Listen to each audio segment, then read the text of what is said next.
ফেনী, নোয়াখালী, লক্ষ্মীপুরকে আমরা নিয়ে এসেছি আমাদের পাশে থাকার জন্য। কারণ কুমিল্লা এগোলে বাংলাদেশ এগিয়ে যাবে।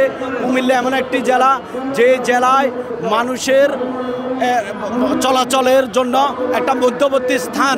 নোয়াখালী থেকে আধা ঘন্টার ভিতরে কুমিল্লা আসতে পারে, চাঁদপুর থেকে 1 ঘন্টার ভিতরে আসতে পারে, ব্রাহ্মণবাড়িয়া থেকে 1 ঘন্টার মধ্যে আসতে পারে। এই সকল জেলার সকল প্রশাসনিক কার্যক্রম দীর্ঘদিন থেকে কুমিল্লাতে হচ্ছে। কারণ সকলের শিক্ষা বোর্ড কুমিল্লা, তাদের আয়কর অঞ্চল কুমিল্লা, তাদের প্রশাসনিক কার্যক্রম কুমিল্লা। তাহলে বিভাগ কুমিল্লা হলে তাদের সমস্যা কি? এখন কুমিল্লা নামে যখন বিভাগ বাস্তবায়ন হচ্ছে, তখন ছোট ছোট কিছু জেলাও তাদেরকে বিভাগের দাবির জন্য আবদার করছে। আবদার তারা করতে পারে, কিন্তু যুক্তিগতা এবং তাদের সেই কাঠামোগত অবস্থানগত আছে কিনা সেটা সরকারের ব্যক্তিবিশেষ দেখা উচিত। বিভাগ হইতে কি প্রয়োজন, সেই জেলাটাতে আপনার সব কিছু আছে।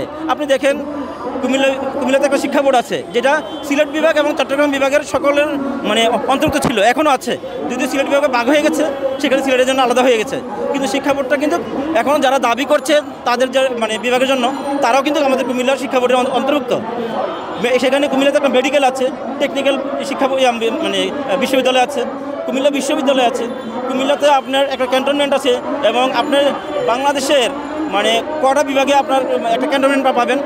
তো আমি মানে একটা বিভাগে কী কী প্রয়োজন লাগে, এখানে আমার মনে হয় 2টি লোক বসাই দিলে আর বিভাগটা ঘোষণা করে দিলে আর কিছু লাগে না, সরকার এখানে লাভবান হবে, লস হবে না।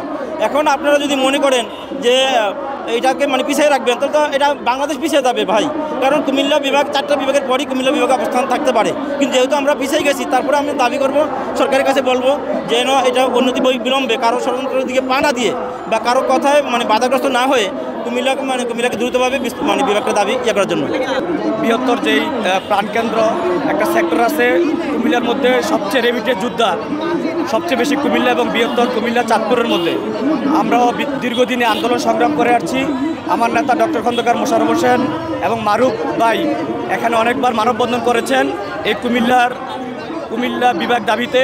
তাই আজকে যে এই সংগঠন কুমিল্লার দাবিতে মানববন্ধনের একত্রতা প্রকাশ করেছে, বৃহত্তর কুমিল্লার বাসীর পক্ষ থেকে আপনাদেরকে শুভেচ্ছা জানাচ্ছি। এবং আমি বর্তমান সরকারের কাছে বিনীত আবেদন করব, যেহেতু এটা একটা এই কুমিল্লা বিভাগের যেটা একটা প্রজ্ঞাপন জারি হয়েছে, একটি ঘোষণার দাবি মাত্র, তাই এই নির্বাচনের আগেই কুমিল্লা বিভাগকে ঘোষণা করে আমাদের সকলকে একটি বিজয় মিছিলের ব্যবস্থা করার জন্য আমি বর্তমান কেয়ারটেকার সরকার ডক্টর ইউনূসের কাছে জোর আবেদন জানাচ্ছি। ব্রাহ্মণবাড়িয়া থেকে নোয়াখালী যাইতে হয়, তাহলে কতটুক দূরত্ব? আর ব্রাহ্মণবাড়িয়া থেকে কুমিল্লা যাইতে হলে কতটুক দূরত্ব? নোয়াখালী থেকে ব্রাহ্মণবাড়িয়ার একটা লোক নোয়াখালী আসবে আর কুমিল্লা আসবে, কতটুক দূরত্ব কমে যাচ্ছে। এবং কি কুমিল্লা এমন একটা অঞ্চল, এরা বলতেছে যে কুমিল্লা বিভাগ হবে না, কারণ কুমিল্লা বর্ডার সাইড। আর কয়টা বিভাগ বর্ডার সাইডে নাই? আবার এরা বলতেছে যে এদের সমুদ্র আছে, কিন্তু আমাদের সমুদ্র নাই। দেশে আরও কয়টা বিভাগ আছে যেগুলো সমুদ্র আছে? এর আগে যতগুলা বিভাগ হয়েছে, কুমিল্লা হচ্ছে 5ম বিভাগীয় দাবির একমাত্র বিভাগ কুমিল্লা।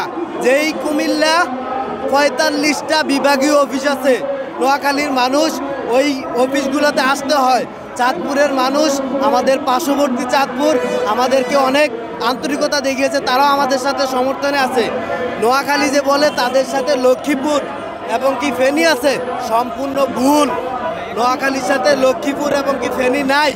নোয়াখালী কুমিল্লা আমরা ডিভাইডেড না। যদি তাদের রাষ্ট্র যদি নোয়াখালীকে বিভাগ দেয়, ওয়েলকাম।